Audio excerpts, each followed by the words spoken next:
Hello, members. This is Tom Morrison here from the home office in MTI in Nashville, Tennessee. We're glad you joined us today.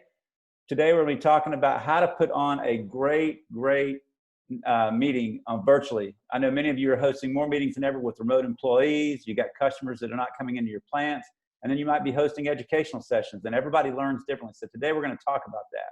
Just to remind you, before we get into the speaker, so you look down at your bottom right. At the bottom, you'll see it says chat. Click on chat and up will pop a box to the right, and you can type your questions and or comments or questions in there. So I'd love for you to chime in and give some of your comments here. So a little bit about what's going on in MTI these days. Well, the one thing I will say, the big news this week, as many of you, if you haven't heard, MTI's Furnace of North America trade show, which is the largest trade show in heat treating every other year, has decided to go virtual. COVID-19 disrupted our meeting just like it has thousands of meetings around the country. I don't know of any other meetings going on for the rest of the year, and it has totally disrupted. But I'm telling you, it's not going to disrupt our ability to succeed. We have gone virtual. We're going to have virtual trade show booths, virtual conference, September 30th to October 2nd. You're going to be able to, right from your desk, get the same education and the same connection. You actually literally be able to click a button and talk virtually just like this with an exhibitor as he's sitting at his desk. So it's going to be the one time for 3 days you're going to be able to get a who's list of suppliers, content, technologies, and trends. So put September 30th to October 2nd on your calendar. We're right now switching the website out. We're talking to exhibitors, the speakers, and we're reshaping the entire show by July 31st. And on August 1st, you're going to be able to register for this dynamic show. And here's the cool thing, is we're trying to make it very cost effective for you, the member, because I know many people can't bring everybody to furnaces, but now you'll be able to chime in all your employees if you want. So for the first two, it's going to be $199 per employee to get into the the conference session,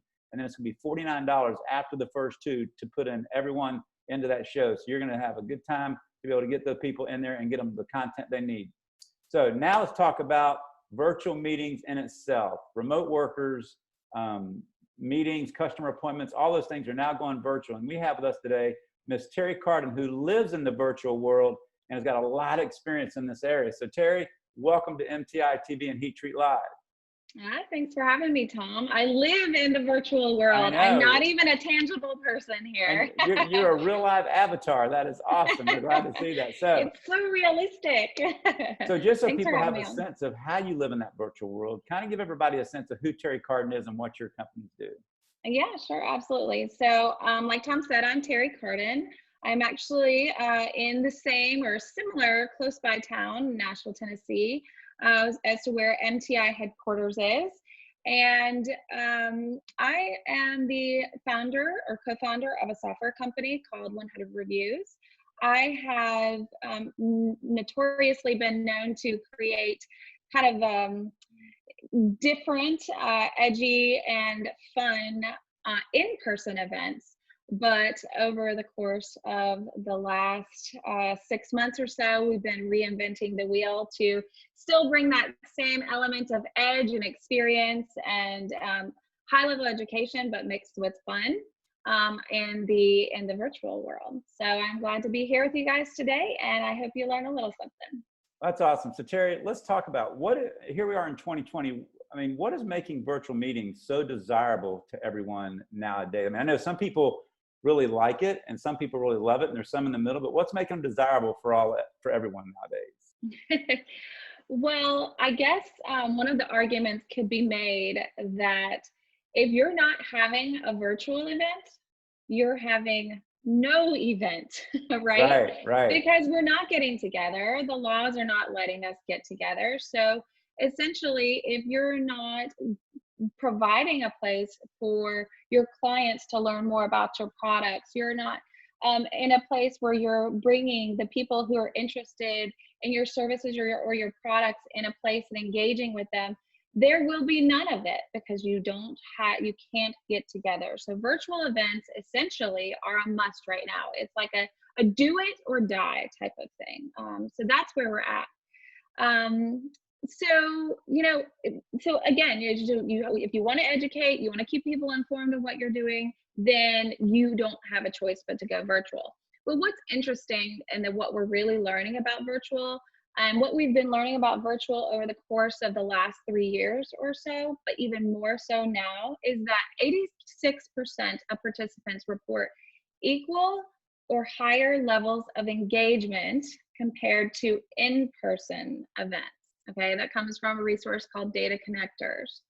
And so what's been so cool that we've been able to see is that virtual events are actually unlocking new opportunities for us to reach a market that we have not been able to tap into ever in some ways, right?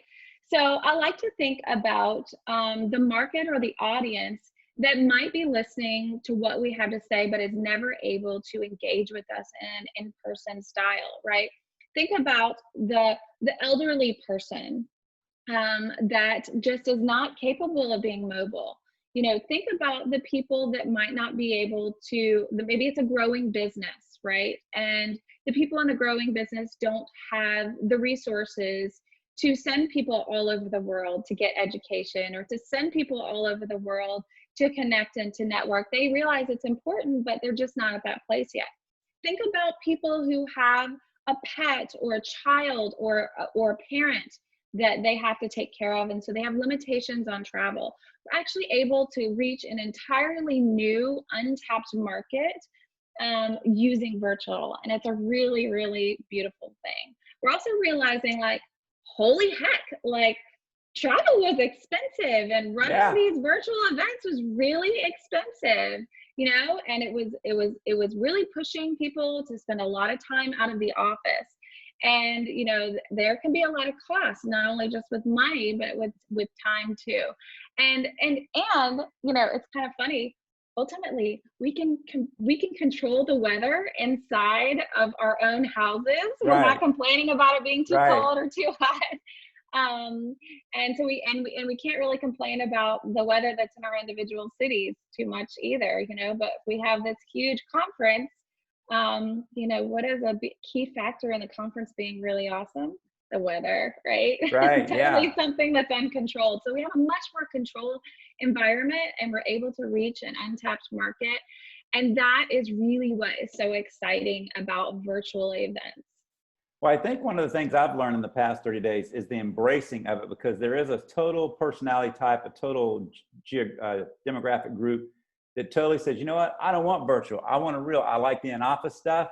And I was just on a webcast, virtual Zoomcast like this with 10 different CEOs of a trade association who we've all been forced. Now we're working now from the office, but at that time we had all been forced to work from home, and our staffs for probably about 4 weeks. And I said, so what's your biggest thing you've really taken from this? And one guy said, Tom, I just signed a 7-year lease 6 months ago, and I wish I had not, because guess what? We've been working from home. A staff of 15 people have been working from home for 4 weeks. And he said, guess what? We're actually way more effective than we were working in an office, because everybody's getting to work in their own zone. We get together when we need to. And he's like, he goes, I can't believe I got to work the next 6 years, which is, now our members listening are plant operators. So they have physical things they have to go make and shape. But there's a lot of there's a lot of administration staff, like you said, that open up. If you've got someone in a town across the way that's 50 miles away, well, that's a lot of gas for them to go. But if she's a great employer, he's a great employee, you now have the opportunity, if it's admin, to consider, do they work from home 3 or 4 days a week?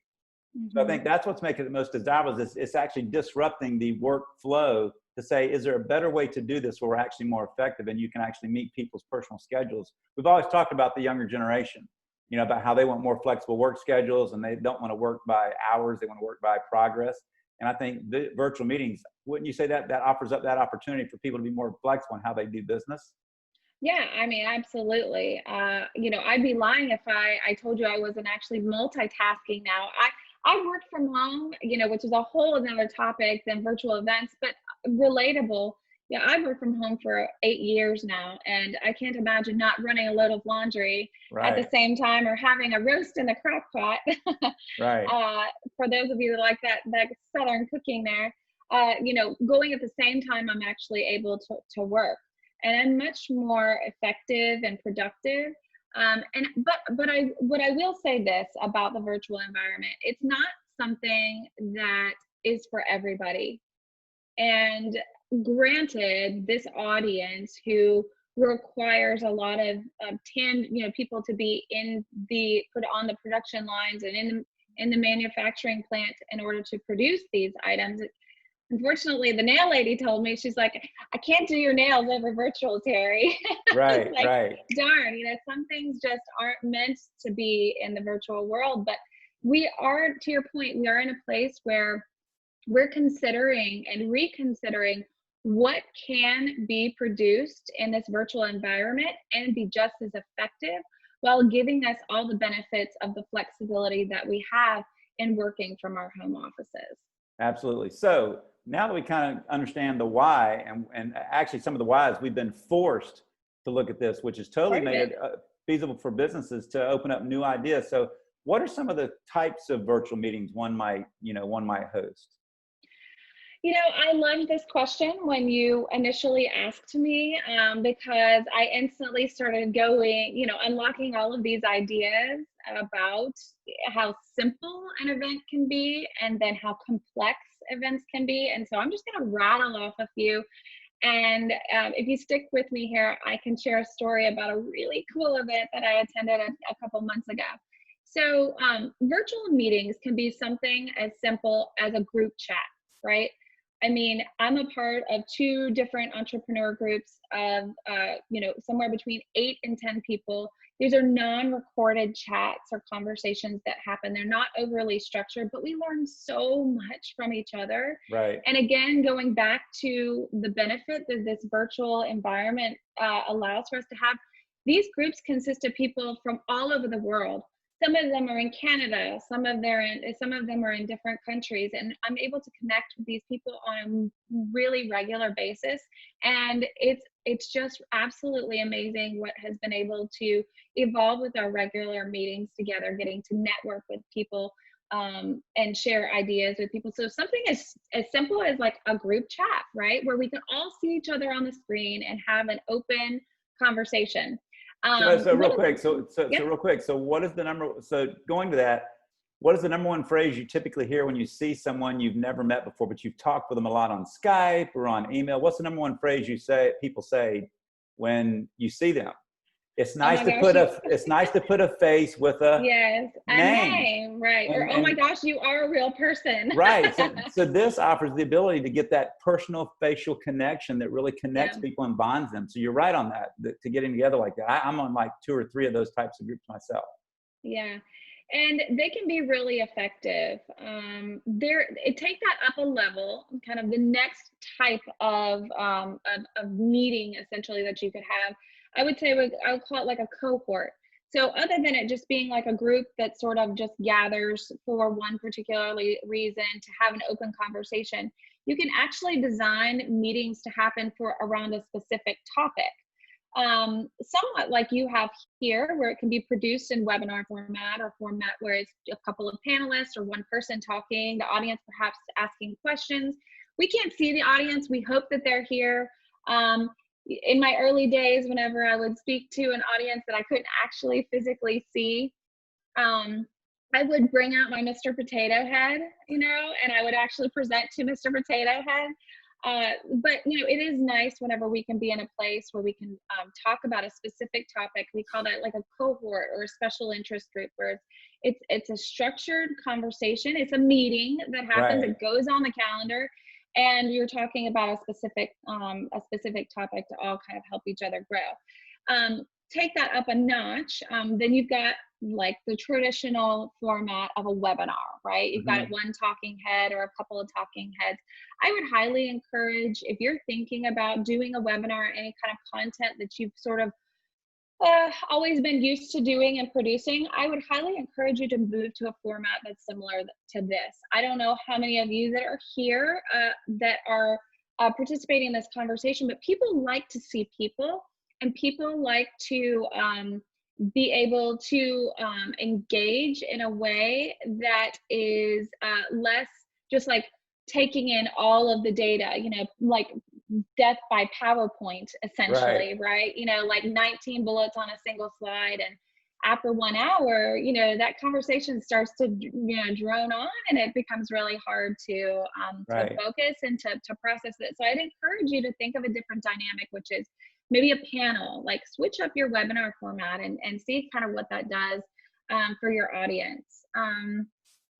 We also have webinars or sessions, live virtual events that look a lot like uh, a webinar, but it's not a webinar because it's not live. Okay, we call it like this is a pre-recorded. So like for us right now, we're doing this live, right? So Right. your audience is getting to hear all my ums and ers and you know, hair pulls and all that good stuff. And it's not polished, but that's okay. There's time and place for that, right? But you can produce something that's a little bit more polished, and that is what we call a pre-recorded event.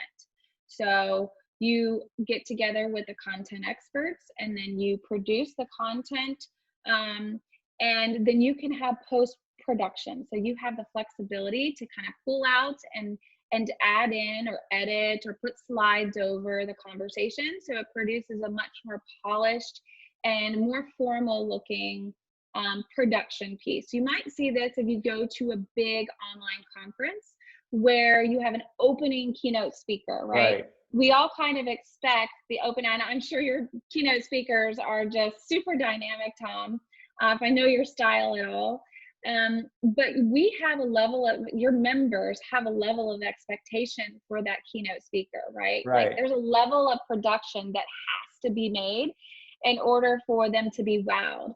Now, that might look a lot different than a breakout session, right? So just think about the tone and the delivery of what you're trying to achieve and what your audience expects of you, and then take that and maybe like bump it up a notch, right? Right. So the other kind of events that you might come across in the world, in our world of virtual meetings right now, are just full-blown conferences. Yeah. Just like you guys, you know, there are associations, organizations, tech companies, huge companies all over the world that are having to take, essentially it's a moneymaker for the Right. organization, to a virtual setting. And there is some risk involved with that, but as we've already mentioned, there is some reward for that too. And what does a full-blown conference even look like online? Well, it can look a lot like your in-person event can, right? And we can talk a little bit more about that in a few minutes, but like we're talking about session tracks. So you can actually have tracks designed for specific client or member types. You can have chats. You can have happy hours. You can Right. actually have a hallway chat. So for my event that's coming up in August, my virtual event, the second one of the year that I've done so far, we're actually having a hallway chat. So attendees will be able to go into the event, and if it's a keynote session, they'll be able to see the keynote, engage with the keynoter in an online going live chat that's there. So if you have questions or the speaker wants to actually add color commentary to what they've already pre-recorded, the attendees can actually have this one-on-one conversation with the speaker and other attendees specifically about the topic. Right. But what was super distracting about the first event that I did with this format was that we jumped right into the content, right? We jumped right into the keynote, and everybody's still over here in the chat going, hi, I'm Susie from Nebraska, and hi, you know, I'm Tom from Montreal, and Yes. I'm Denise from, and all this like superficial chit chat is going on, while these keynoters are like getting things really started and jumping into the meat of the conversation, the part that we're all Right. kind of here for, to observe this learning opportunity. It was like walking into the middle of a reception and trying to do your keynote. Yeah, exactly. No, seriously. And so we'll get to this pointer, but maybe I'm a little ahead of myself right now, is that you need to also allow some space for people to have that conversation, Right. right? And so in my event that's coming up in August, I've actually created a track that's a hallway track.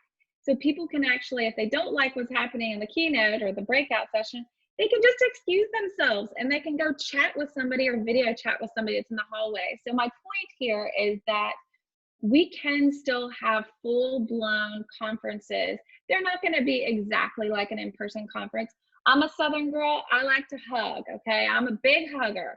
And for anybody that knows me, and so I'm missing my hugs right now. And that is one thing that a virtual environment can't give me. They can't give me that hug, but we can definitely fill a lot of the other gaps pretty easily if we just think about it a little creatively, right? Right. And I promised you guys a story here about a virtual experience that I had. Tom, I can't even remember if I've told you about this experience or not, Is this when you but went on the boat ride? yes, I went on a boat It's a good ride. story. This is a good story. So listen in. Okay, so I was invited to this expo where I had to create an avatar for myself. Okay, I know you guys are going, yeah, this girl, I know she's a girl geek in normal girls clothing right now, so she's probably really into that. No, I'm actually not into the avatar stuff, but I humored myself and I humored the company that was holding this virtual event, and I made my avatar. I think I was actually even wearing a purple shirt that day. And so I jump into this expo and I'm an avatar and I'm walking around and I'm like, oh my gosh, this is just so weird. This is not for me at all. Like, I'm gonna leave here. I'm gonna give myself like 6 minutes and then I'm leaving this place. And all of a sudden, one of my colleagues that I know in the industry pops over to me and she goes, Teri, in her real voice. I could hear her. I don't know what her avatar really looks like, but I see her name pop up over her head and she goes, Teri, it's Deirdre. And I was like, oh my gosh, hi. This is so weird, because you could hear chatter happening in and around the event, like around I was outside at the time. You could hear it, but I could really only hear her voice. And so she's like, oh, this is awesome. Like, I get to have this conversation with you, but I don't necessarily have to see you. We could actually escape to a private room and have a one-on-one chat there where nobody else could hear us. Or we can navigate around or teleport around to different parts of the event. Like, I could go to the expo hall and I could actually have a one-on-one conversation with one of the product vendors or service providers that were a part of this event. And I was like, this is really cool. They could actually pull up a screen and give me a demo right there. I could learn more about their company right there. I could chat with them. I could set up a one-on-one meeting with them that was private only, or other people that are part of the event could actually walk up to the booth and stand right next to me and engage with the exhibitor the same way. It was like super cool. The boat ride that Tom's talking about I was like, okay, I need to have a mental break from this thing for a second. I'm going to go to the beach. And so I teleported myself to the beach, and I'm on the beach looking around, and the little guy over next to the speedboat's like waving me on. I'm like, okay, well, I guess. And he's like, they go to the speedboat and I'm standing there. It's like, I get the prompt, sit down. You know, it's all super easy interface to use. And I sit down on the boat. Next thing you know, the boat takes off. And I'm like, what's going on? For about 10 or 12 seconds, I am zoomed out into the ocean. And, you know, my hair's flapping it, my avatar hair's flapping in the wind. And I'm giggling in my seat all by myself. And 10 seconds later, I'm back at shore and I pop off the boat. And the guy's like, this boat was sponsored by such and such company. I hope you had a good ride. Here's a card, you know. And I was like, wow, that is so cool that I was able to have that experience. How much that sponsor paid for that boat, decals all over that thing, I have no idea. But besides the point, there is so many opportunities for events to generate unexpected and fun and highly educational. I learned a ton at that conference, by the way, experiences in a virtual environment. Well, I think that the point of a lot of that too is that understand what kind of meeting do you need. I mean, this is just a one-on-one. So there's two types. You can do a meeting like this where you just have a webinar where it's two people live. I'm totally with you. I do not like boring PowerPoints. People like to see like they're having a conversation. So you have something like this, or the other style of meeting is it's an actual meeting where everybody that's at the meeting would be on the screen. You know, I think Zoom can let you have up to 50 people. Our board meeting did our first virtual board meeting. We had 32 people on the screen, and you got to have a good facilitator to facilitate the conversation. But you want to make sure that you have some guidelines and some rules of engagement to make sure whether you're doing a webinar with two people with lots of attendees or a full meeting with them all on the screen trying to talk over one another. Absolutely. It was kind of cool. This is sort of a side story here, but I was on, after my first virtual event in May, we had a happy hour, and I let the happy hour just go till whenever. I didn't give any specific time frame for the happy hour to end. But I'll just stay on here all night with these people that want to hang out with me. That's cool. I can grab my glass of wine, grab another glass of wine. We're good to go, right? And there were about 15 of us still on the line, and it was a mix of vendors and buyers, if you will. And one of the vendors actually said, "This is really cool, and I'll tell you why." After an event is over and we all decide to break up and go to the bar. I'm sure your members don't do that. They don't ever break up and go to the bar, right? Never. No, okay. I didn't think that.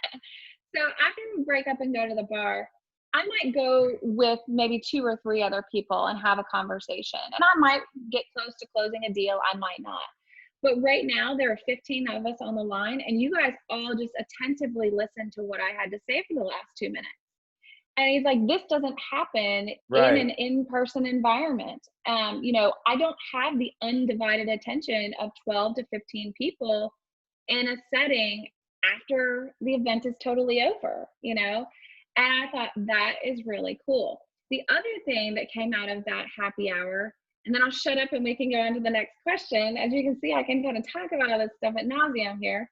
But was I had one of the attendees give me some feedback, and I wish I had the quote in front of me right now. I apologize, I don't. But basically what he said was, if it weren't for that happy hour and me getting to connect with this group, in that virtual happy hour setting after the event was great. But if it weren't for that, and I was actually in person, I'm the kind of personality that is such a strong introvert.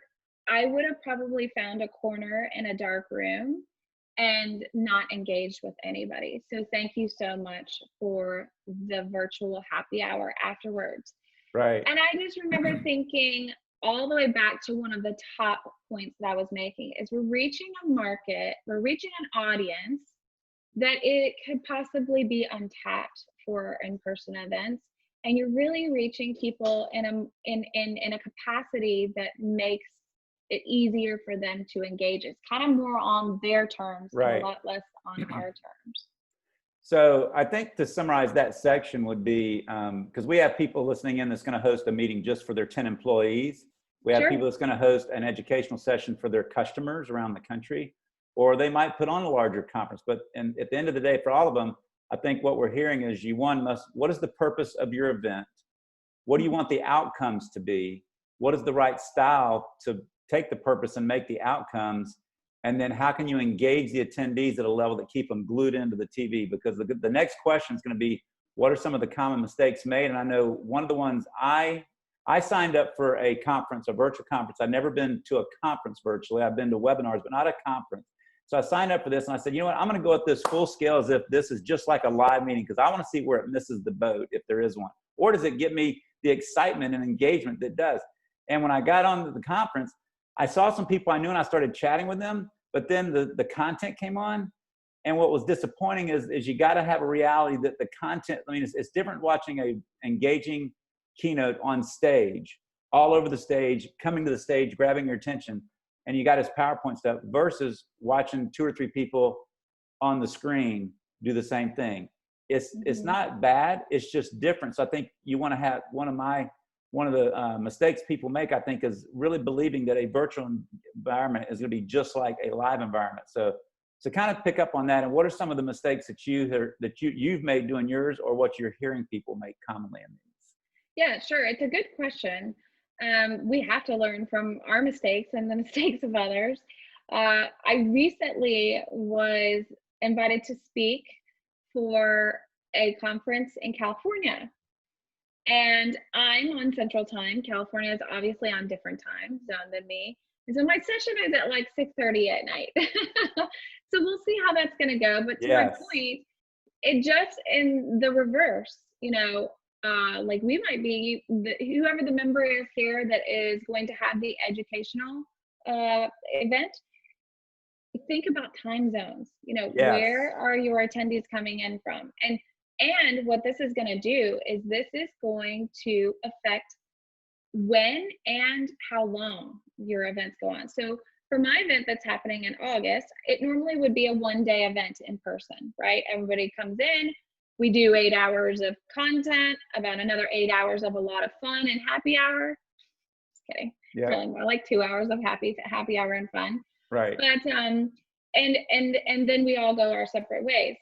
In this case, I have to be mindful of my West Coasters because my audience is primarily in the internet or the intercontinental United States, and a little bit from Canada, a little bit from Mexico. So I have to be mindful of my West Coasters. So what that's meaning for me is I can't even really start an event and expect to have any kind of real happy hour until at least 1 o'clock in the afternoon, right? So one of the common mistakes is not being mindful of the time zones. You know, I automatically think, oh, you can just go ahead and jump on like you would regularly. So now it's a half a day that I'm going from like 1:30 in the afternoon until 4:30 Central Time, or now instead of it being a full day, I'm breaking it into 2 days.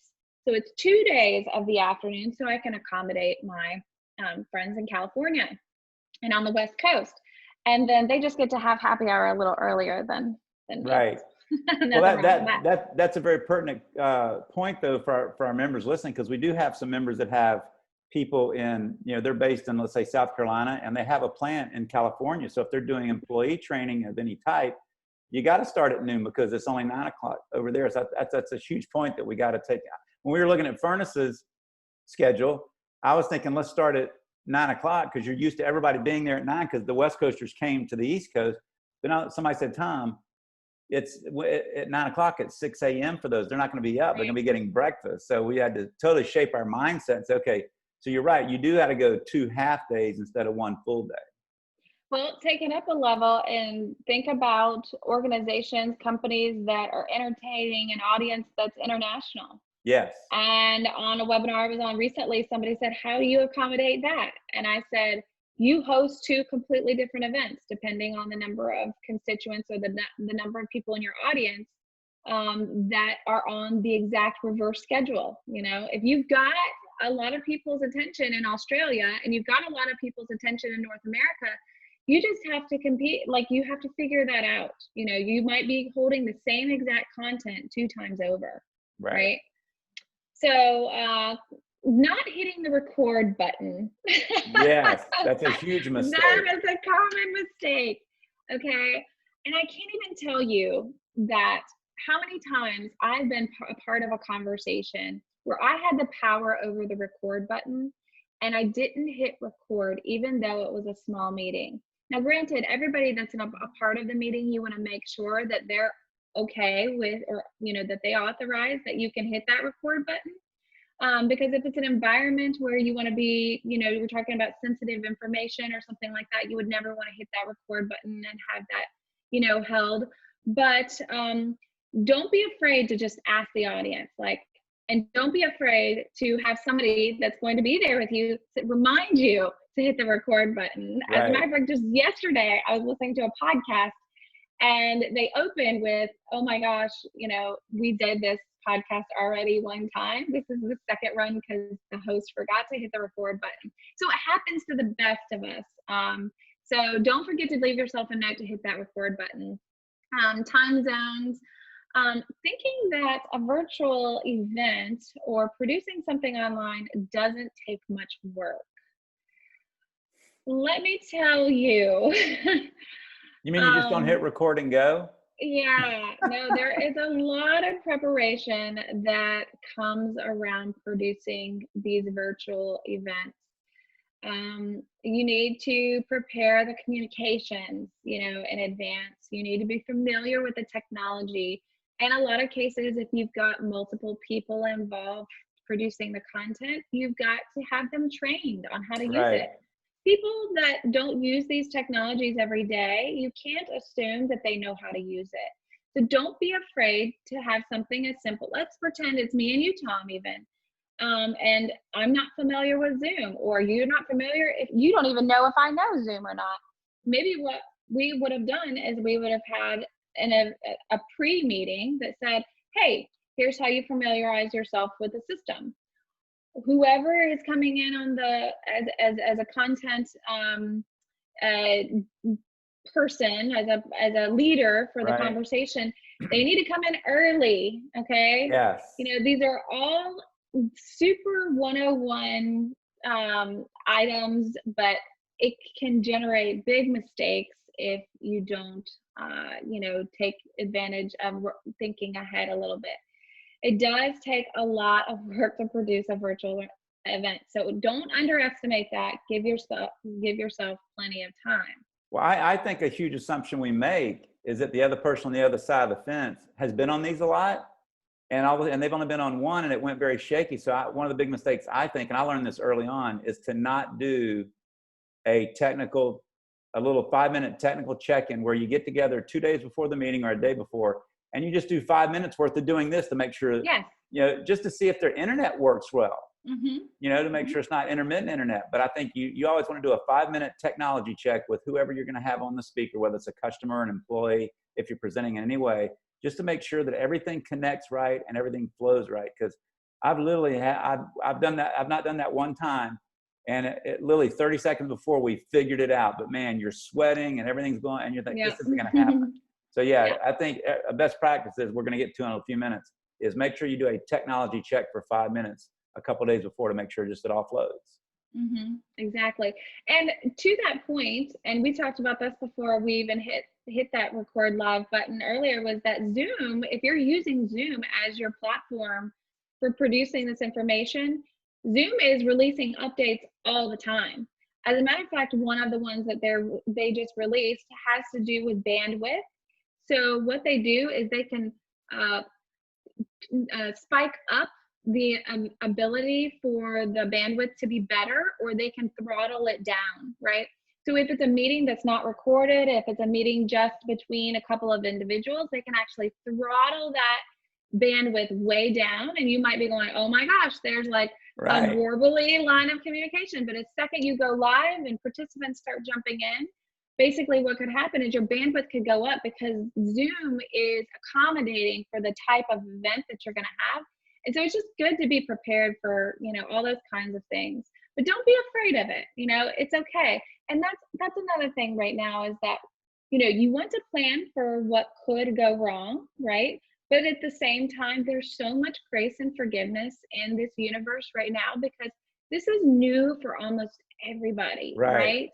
And so though I'm kind of sharing these mistakes or these you automatically might be thinking like, oh my gosh, this seems like a lot of work now and I could make all these mistakes. Really, there's a lot of forgiveness that's also happening. So don't be afraid to take the risk because people really have that mental process that right now that it's okay if it goes wrong. I know they'll fix it. Their intentions were good. They're not afraid to take risks. They're really just trying to get out there and help or get out there and share. And so I guess that would be kind of my key takeaway, or segue from the mistakes part to the just real down home advice. Don't be afraid of getting into it. Right. All right. So any more mistakes you feel people that make? So the other thing I would say is about price or the value for what is anticipated in the virtual experience. I would say that be really wise, test your market just like your audience. I know your audience is already doing this. They're trying to figure out what the market can bear. What's the price for this? If you're going to tag on a price for any kind of event, or maybe you're going to launch a discount or something along those lines, don't be afraid to put a value on what you're providing in a virtual environment. I think a lot of people think that, oh, it's easy. All you have to do is sign up for Zoom, and then that's the only overhead that's involved, so this should essentially be a free event. No, there's a lot that goes into this. And so don't be afraid to really know the power and know the value that you're continuing to bring as you're educating the market or as you're investing in your employees or as you're sharing whatever it is that you're I think sharing. I think those are good points, because I know when we first started Zoom, so you want to know how long you're going to need it for in any given time. How many people would you be serving? Because a lot of people don't know it. You can get free Zoom, but it's only up to 40 minutes in a thing. So at 41 Right. minutes, it shuts you down. Now you can pay for Zoom, and you can pay, I think it's $55 a month, and you can have up to 100 people. But the next level from that, it goes from 100 to 500. There's no middle ground. So, I mean, you got to really understand the value's got to be there for you to jump to a 500 person level. And it's not a cheap rate to get to the 500 person level. So, it goes up like, I don't know, $250, $300 a month. So you really got to understand who are you serving and how long you need the system for. Yeah, it's good to explore your options. Sometimes something as simple as a Skype, or something as simple as Facebook Live, or something that is a free version of whatever it is just fine, Right. And the other thing I will say, this is the exact opposite of hosting virtual meetings, is not hosting virtual meetings. When somebody wants to have a one-on-one conversation with me, dude, like, don't send me a Zoom hangout. Don't send me a Zoom meeting. Just call me. Call my phone, just like we used to. I know. And so, there's time and place for all of this, but I guess that to your point, it's really just understanding what your needs are and how long you're going to be using this. Right. And don't be afraid to start small, right? Like, you have what I call, and I think your members will appreciate this term. Instead of the MVP, it's the MLP, minimum lovable product.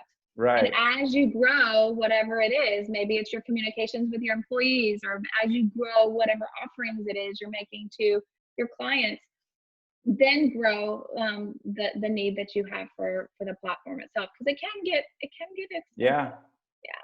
So the next big question after all that, though, is there's ever, like you said, somebody wants to talk to you one-on-one or whatever, and they send you a Zoom invite. So we're getting what's called Zoom coma, where people are zoomed out. So, in your opinion, how do you deal with Zoom coma? What's one, how do you not get it? And how do you make meetings interesting where you're wanting to be on that phone or wanting to be on that computer?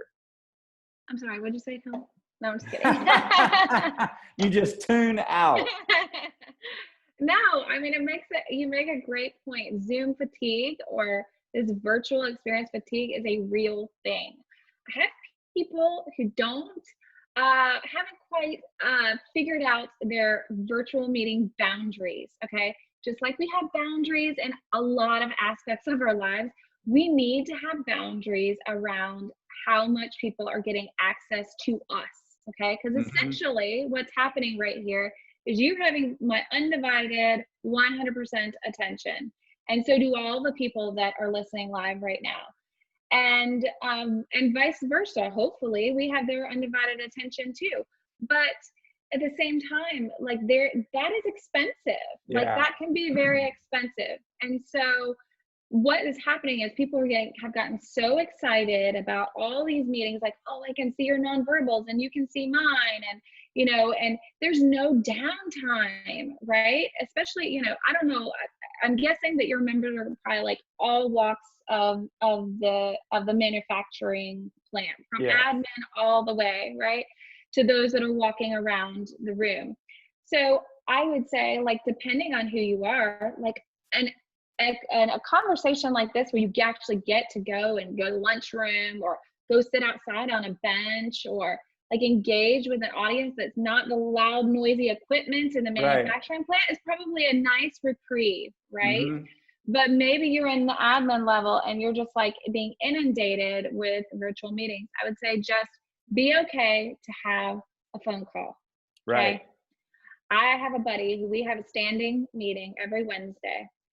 And we finally moved our Zoom calls, because he has so many Zoom meetings all day long that he said to me one day, he said, can we move this to a phone call? Because we can get done whatever we need to get done on a phone call, because I can walk around my pool and I can just be outside and I can still have this conversation with you, but I'm going back to my desk and having all these meetings with clients all day. This is like a break, Right. And so if it doesn't have to be a Zoom meeting, if it's one-on-one, I just say, I continue to encourage you, just pick up the phone and do the phone conversation.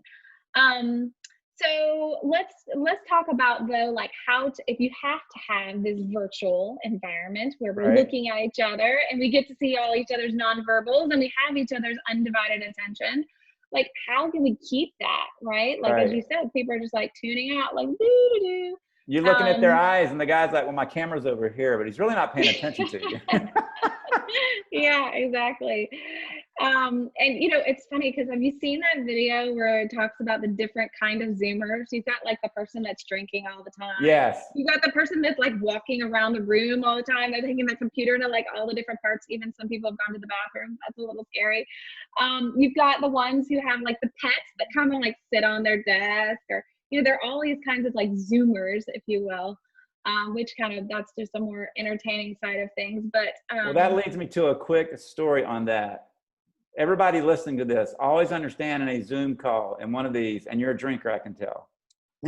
So self-awareness is huge. So funny story. One of our members was talking about a board meeting he was at, and they are all on the Zoom call, and they took a 15-minute break. One of the people got up, turned around, walked back about 20 feet, made a left, did not shut the door, and started going to the restroom. And you could hear it. And then, I mean, you heard him, you heard everything. And then he comes back out and he sits down, and everybody in the meeting saw, heard, whatever. And he had no clue until somebody chatted with him and let him know. And then he was totally embarrassed by the interaction there. But everybody laughed about it. It was funny. It was kind of comic relief in that moment of trying to make it interesting. But always have self-awareness. There's a little thing down here by your left called the stop video. Make sure you click that anytime you're going to go do something other than be at the meeting, and you can always click because it's real time. You click it, it's on and off. But just make sure to have a rule when you on the front end of your webinar as a best practice to even encourage people to remember self-awareness. If you're going to do anything but look into this camera at any time, click the stop video and go do it, and then come back and click on. So it's really a crazy thing when you do something. I don't know if anybody, ever saw the video on YouTube where the girl left her meeting of her sorority and she went in the bathroom and left the video on, and she thought it was off, and she was going to the bathroom while the video was on, and everybody on the video is cracking up, and she finally realized what she was going on. So just funny stories to let you know that it does happen unless you really be intentional, let people know to really be aware of who's watching until you turn that video off. Yeah, there are some really hilarious stories. This one, comment here from Chad, make sure you're also not drinking certain beverages. Yes. So there's a funny one. Have you guys seen, and we're totally derailing this, but this is a lot of fun, so I'm sorry. Have you seen the trick, the hack where you take your tea mug or your coffee mug, you can actually tape the string of a tea bag, but then you pour your wine or your champagne into the coffee cup. And no, I have not seen that. No, so totally there's get your that. trick. There's your trick, Chad. You're welcome if you don't take anything else away from this. So what are some other best practices to really keeping people's attention and putting on that phenomenal meeting? Yeah, sure. So I have some ideas of my own that I'm producing for my events. These are just suggestions. I would suggest that you sit down with a bunch of people that are going to be sitting in on or engaging with you, and ask them, like, what would be fun? It's okay to have a serious conversation and to have fun at the same time, okay? Mm-hmm. We're all humans, especially in this time when things can be a little like depressing right now. People are looking for something to engage in a meaningful, and they're gonna walk away having learned something, but it's okay to be fun, to have fun too. And so don't be afraid to be yourself and to have a little bit of fun. There isn't anybody in this world who doesn't like fun, right? So what I'm doing for my virtual event that's coming up in August is I'm actually going to ship all of the attendees a goodie box. And in that goodie box, we're going to have trinkets that aren't going to even be opened up until the time of the virtual event itself. So they're going to get this custom box from me, and they're going to open it, And at the top of it's going to say, stop, don't go any farther. You're not allowed to know what's in this box until the time, the day of the event. Right. I mean, how cool is that? It's Like, building doesn't that make you actually want to go? Yeah. You want to go, you want to be there because you're not even allowed to do anything. There's a company out there that will actually have lunch delivered. So if you're doing a small virtual event, maybe for your team, they'll actually have lunch delivered to your team. So your team would be able to go on and place an order, and then they would have the respective cities and the restaurants within those cities actually make deliveries to the team. So you could have a lunch and learn together, or so that you could have a team lunch together. So there are a few companies out there doing that, those kind of special deliveries. I know of another CEO who, every time they closed a huge deal, they would have bacon in the office. Well, now that everybody's working virtually, he hired a company to have bacon delivered to all 15 employees. Nice. So when they got on their meeting that morning, everybody had their bacon ready to go. That's a great suggestion. It's not really a kosher, it wasn't a kosher event, but he knows that everybody on the team likes bacon. So I guess my point there is just think about what can make that virtual experience a hybrid of something also tangible. But you might be thinking like, gosh, Teri, that could get really expensive really fast. Okay, fair. All right, that's really fair. And especially in these times when we're trying to, cut down on expenses, you can still make it fun. Like that, I held a webinar last week, and we invited everybody to come on 15 minutes prior to the webinar. And the other CEO and I just sat there and we played a game of trivia. And everybody got to, participate in the trivia. And it was dumb stuff. We even had like visualizations that are like super up close, like overly magnified visualizations. And you had to guess what it could be. And the audience got into that. It's so silly. It's dumb. It had absolutely nothing to do with the content that we were having. But it really gave people a place to have sort of a more relaxed environment to get their head in the game of what we are about to talk about. Right. Another thing I would highly encourage is giving people breaks. So I attended about a 4-hour conference 2 months ago, and between every single 30-minute session, they gave us a 10-minute break. So if you're going to sabotage, and yes, I know that's a strong word right here, but if you're going to sabotage people's entire afternoons for your event, you need to think about giving them some breaks, because they do have to go to the bathroom. They do have to go get that coffee mug and tape the tea bag on the inside and pour champagne in there. They have to check their email. There's some things that they would do in a normal in-person environment that you need to give them some headspace to do in a virtual environment too. And then I would also, I said this earlier, I'm kind of echoing it right now, is give people a place to have a conversation. Give people a place to have a one-on-one conversation, and give people a place to have like hallway chit chat, right? So if that's as simple as opening up a separate break room to just say, hey, if you don't want to talk about this topic, no hard feelings, you can go over to this room and just have an open-ended conversation. And that's okay, because you're still engaging people in a way that makes sense. I think that's a great point for many of our members who are listening, because they have smaller employee meetings or customer meetings. And if you're not familiar with it, I haven't done it yet, but we're going to experiment with it. But in this meeting right now, if you had a meeting, you could set Zoom up to arbitrarily send, 5 or 6 people into various rooms, and then they're in there with just those 5 or 6, and they can all talk. And you set the time limit, and it tells you in 30 seconds, this room's going to go back to the bigger group, and you can talk about it. So I do like that. I mean, even over a Zoom call, you can send people out to many breakout groups where they'll share more, and then bring them back automatically where they can talk about what did you learn. So I think that's a good thing, to give them space to talk, because a lot of people don't like to talk, even online, in a large setting. But if you send them off into a group of 5 to 10, they're more apt to share and talk more, and then you get more feedback from them, which is always a good thing. Yeah, that is one of the most beautiful new updates to Zoom, is that they will allow you to push people to breakouts or allow people to go to breakouts. and then you think you might just lose people in that breakout, the administrator can actually put a time frame Right. on that breakout so that automatically everybody filters back into that main room.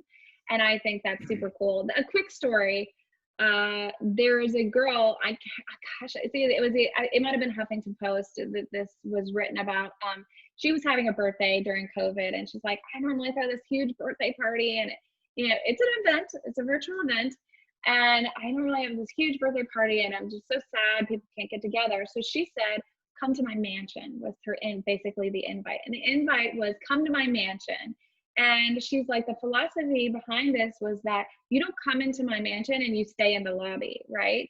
You come to my mansion and you go to the kitchen to get a snack, and you come to my mansion and you explore in the library and you look at maybe pictures on the walls from when I was a kid, and you go to my mansion and you go to the wine cellar, and you go to my mansion and you maybe sit on the back patio. And so she had all of her breakouts named after a particular room in the house, and that people could just come and go. So as they came in, she was there to greet them, to be like, hey, I'm so glad you're here. Welcome to my birthday. And they got this one-on-one time with her, the birthday host, and have this special time with her. They could have this special message for her.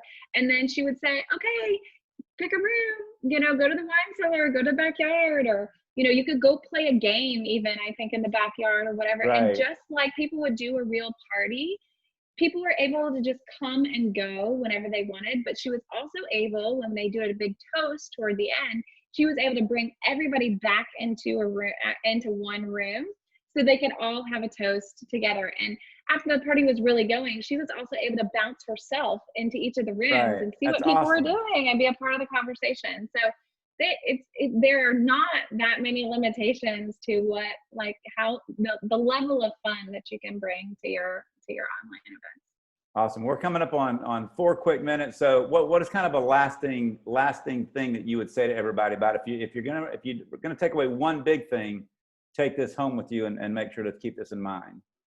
So this is really for people who have not had a lot of experience with running their own online events. I would just really encourage you to create an action plan to just do something, right? What can you do to what the whole reason that you would have an event before, an in-person event? Are you trying to entertain people? Are you trying to schmooze a client? Are you trying to educate your employees? Are you trying to give your employees an employee benefit, or have an awards dinner, or fill in the blank? Just try it. It's okay to try it. And so that would kind of be sort of my key takeaway for this is just do something. Don't do nothing, because we can't meet in person, and you definitely want to be able to bridge this gap in this time that we have. And you never know what could come of a virtual meeting. One of the fun sayings in this entrepreneur world is you never know where your next $1 million is going to come from. Right. And in virtual meetings, though you're not closing a ton of deals all the time, you just never know who's going to meet somebody and they're going to make a big impact, or be able to collaborate as a team for something that they may have never been able to do before. So I would just say, and then the last thought is for people that have produced virtual events before, I would just say, start with something big, start with something that's really impressive, and end with something that's really impressive. You want to create magic moments so that you're not just doing it for the sake of doing it. You want to make people also feel like they're part of something bigger. Awesome, Teri. Well, I'll end on 2 things. One, I do agree with the practice. Our board of directors had our first ever virtual board meeting with 20 people, and it went phenomenal. But 2 weeks before that, we had a virtual happy hour to give people an opportunity to use. Some had never used Zoom before, so we gave them an opportunity to use it in an informal environment that was less threatening. They could mess up. We weren't waiting on them to get into the board meeting, and it turned out wonderful. It was a great way to practice. So try and do a fun practice session for any of your employee meetings or something, so everybody gets used to it. Because like Teri said, we don't know when this is going to end with COVID, and this could be the normal thing of transacting content, employee meetings, whatever. So you want to get used to it. The second thing that I'll end on is security, security, security. Make sure you take advantage of the passwords, the practice rooms, all the things that these virtual companies are putting in place, because you don't want your meeting to get hijacked. There's been some horrible experience of people that their meetings got hijacked during the meeting, and it turned out very bad. So make sure you understand the security settings and can protect your people from getting that coming out from anybody coming from the outside. So, well, Teri, thank you. We're right on the dot. Thank you very much. Yeah, sure. Go ahead. With a quote, and not only, you know, I have admired your leadership in the association industry for a long time, but I think this is also a pretty pertinent quote from Walt Disney for our conversation today. I would encourage you to first think, second dream, third believe, and finally dare. Thanks. Awesome. What a way to end. What a way to end. Thank you, Teri, very much. So members, remember, you got FNA 2020 is coming virtually September 30th to October 2nd. Put it on your calendar, and don't miss the next version of Heat Treat Live, where we're going to talk to Bob Ferry and another committee member from the AIAG for CQI 9. Revision 4 is out. You got a little ways for it to come about, but we're having in July a recap of that whole revision, so you know how to comply with that. So thank you very much for listening. And remember, you're not just strong, you're MTI strong. We'll have every member out there. We will see you soon. Have a great, great summer.